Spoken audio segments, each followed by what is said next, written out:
que vou apresentar é: se eu descartar algo na pia do banheiro, ele chega ao mar? Respondendo essa pergunta, sim, ele chega ao mar. Todos os canos são juntados para um lugar só, o esgoto. Certo, o esgoto chega até os canos da praia quando a maré sobe e o lixo todo acumulado na areia chega ao mar automaticamente. O esgoto ele é tratado pela ETE, Estação de Tratamento do Esgoto, que separa o sólido do líquido. O líquido continua seu percurso para os canos da praia. Já o sólido é classificado e corretamente tratado e desenvolvido para o meio ambiente. O sistema DTE é composto por peneiras grandes junto com grades para separar o sólido do líquido. Algumas coisas que não podem descartar na pia: absorvente cromatográfico, sílica, alumina, etc. Estiver contaminado com metais pesados, solventes orgânicos, pesticidas ou outros produtos classificados como tóxicos. As atividades físicas aquáticas reduzem os níveis de depressão, além de proporcionar um estilo de vida mais saudável. A prática dessas atividades melhoram a capacidade funcional do organismo e contribuem para uma maior qualidade de vida. A natação e a hidroginástica são alternativas divertidas e muito benéficas ao organismo. Os esportes aquáticos tonificam a maior parte dos músculos do corpo, melhoram a coordenação motora e ajudam a perder peso. Segundo o Ministério da Agricultura, o consumo anual de peixes no Brasil é de 14 quilos por pessoa. Estimam-se que existe cerca de 210 mil espécies conhecidas da vida marinha. E agora eu vou falar por que os peixes foram extintos. Os problemas são diversos, incluindo poluição, sobrepesca e a prática de pesca destrutiva, a introdução de espécies não nativas, invasoras, mudanças climáticas e a perturbação das ecologias dos rios. Que cores o mar possui? As cores podem resultar da concentração de sedimentos em suspensão, matérias orgânicas e até da concentração em espécies de fitoplâncton, pois a luz se espalhará de forma diferente devido à presença dessas partículas e microalgas. O mar parece azul, porque a água absorve as cores vermelho, laranja e amarelo. Comprimento de ondas longas, deixando visíveis as azuis, comprimentos de ondas curtas. Mesmo assim, a maioria dos mares são negros. Conclusão: a água é transparente e possui um tom ligeiramente azulado. Bom, meu nome é Guilherme e eu vim falar do porquê fazem músicas do oceano. Muitas pessoas fazem música do oceano para dar algum aviso sobre o mundo, ou para falar dos sentimentos que você sente por alguém, ou para falar como uma pessoa é bonita. Porém, a maioria das pessoas fazem músicas para falar dos sentimentos, e é isso. O nosso trabalho foi sobre o impacto no oceano. Os oceanos nos alimentam, regulam o nosso clima e geram a maior parte do oxigênio que respiramos. A poluição marinha ocorre como derrame no mar de partículas, produtos químicos industriais e residências e ainda disseminação do organismo. Invasivos que trazem efeitos negativos. O que compramos afeta muito a saúde dos oceanos, como por exemplo garrafas plásticas e plásticos. Para reduzir o impacto negativo, podemos reduzir, separar o lixo, usar sacolas tornáveis, economizar água e usar menos energia. Pronto! Tartaruga verde. A tartaruga verde é uma tartaruga marinha da família dos chelônios. É o único membro da família Chelonia. A orca. A orca é um membro da família dos golfinhos. Do maior porte, é um superpredador versátil, que inclui na sua dieta presas com peixes, moluscos, aves, tartarugas e focas, tubarões e animais do tamanho maior. Quando caçam em grupo, caçam por exemplo uma baleia. Tubarão-baleia. Tubarão-baleia é uma espécie de tubarão. Erotolobriformes é a maior espécie de peixe existente. Conhecido é o maior indivíduo confirmado. Tinha um recorde de tamanho no reino animal, sendo um longo e o maior vertebrado não mamífero vivo. Sobre os animais marinhos e sobre a seleção natural, o ecossistema que rodeia estes seres é o principal motivo de suas diversidades, devido ao motivo de adaptação. O habitat raso marinho se diverte do fundo por fatores de alta pressão, isto é, gravidade e quantidade de volume de água, baixa luminosidade, baixa temperatura e salinidade alta em exceção do Equador. Tudo isso causa uma escassez de nutrientes e um ambiente cada vez mais hostil à vida, mudando as características dos animais e os tornando verdadeiros extraterrestres. Brevemente dizendo, a cadeia alimentar nestes ecossistemas começa com seres que realizam quimiossíntese produzindo sua própria fonte de energia, sem precisar de luz solar.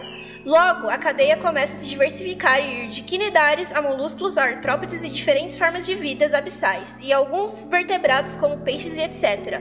Para os amantes da vida marinha, eu recomendo o documentário Planeta Azul. As algas desempenham papéis importantes para a manutenção do planeta Terra, produzindo até 90% de todo o oxigênio. A espécie com planeto-alga se atua na captura de carbono, já categoria que vive em ambiente marinho. Funcionam como frente de proteína de polissacarídeos. As algas não são venenosas. O que fornece os recifes de corais? Os recifes de corais são importantes ecossistemas que abrigam uma grande quantidade de formas de vida marinha, fornecendo abrigo e proteção. Estima-se que aproximadamente 65% dos peixes marinhos vivem nesse importante habitat, sendo fundamental, portanto, a sua preservação.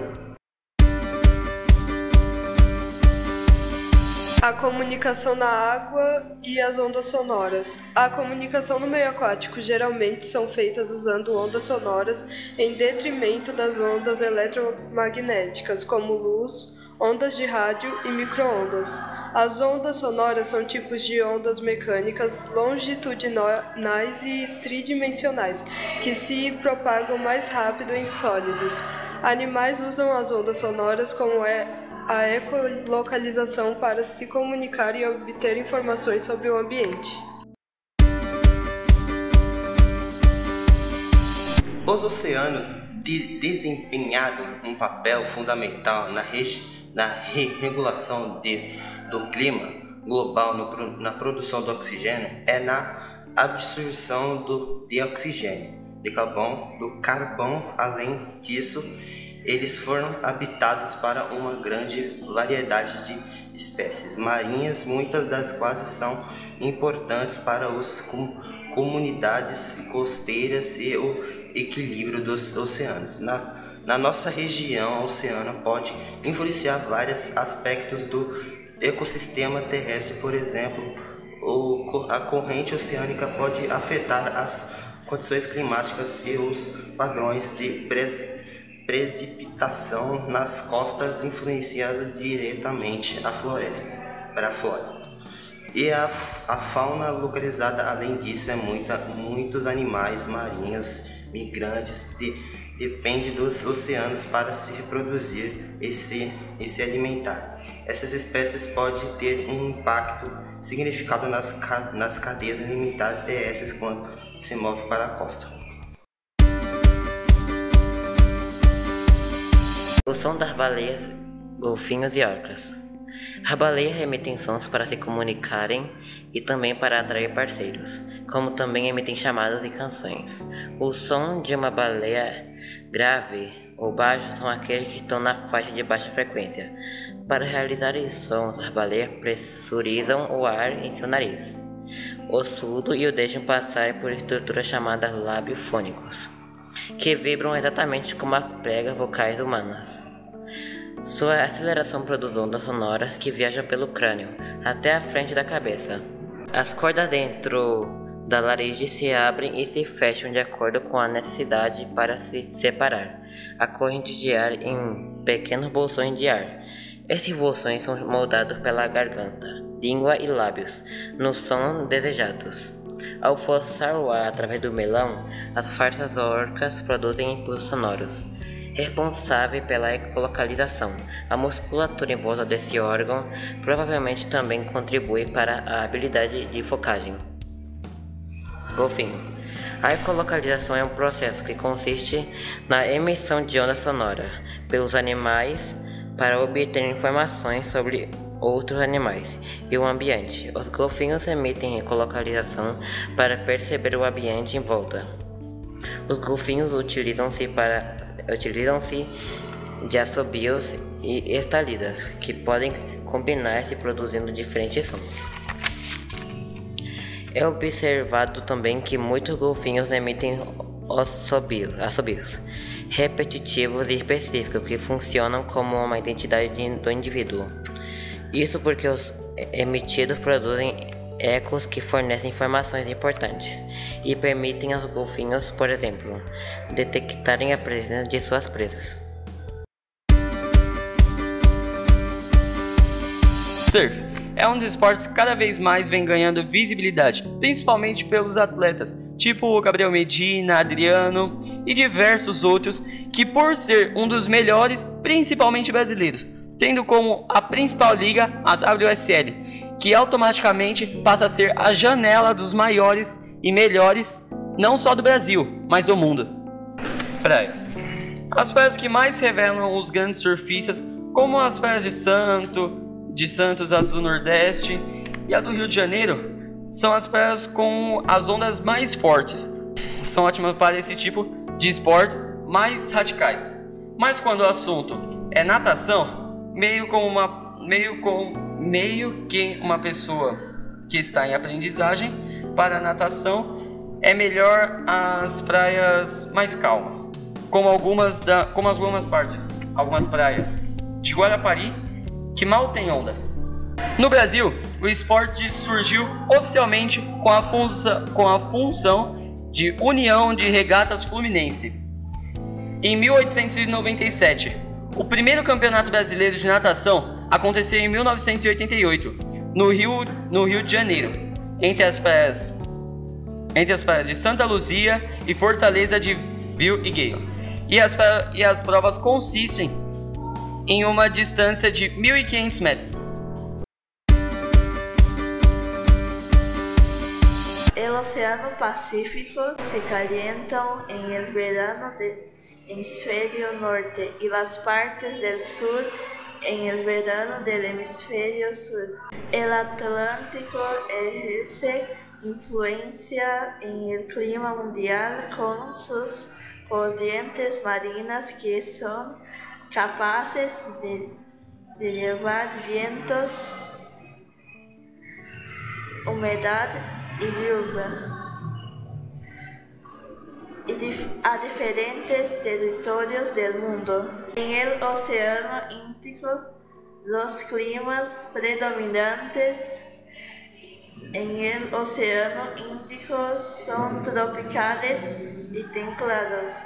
El Océano Austral es la conexión principal entre las cuencas oceánicas más grandes y también es responsable de la comunicación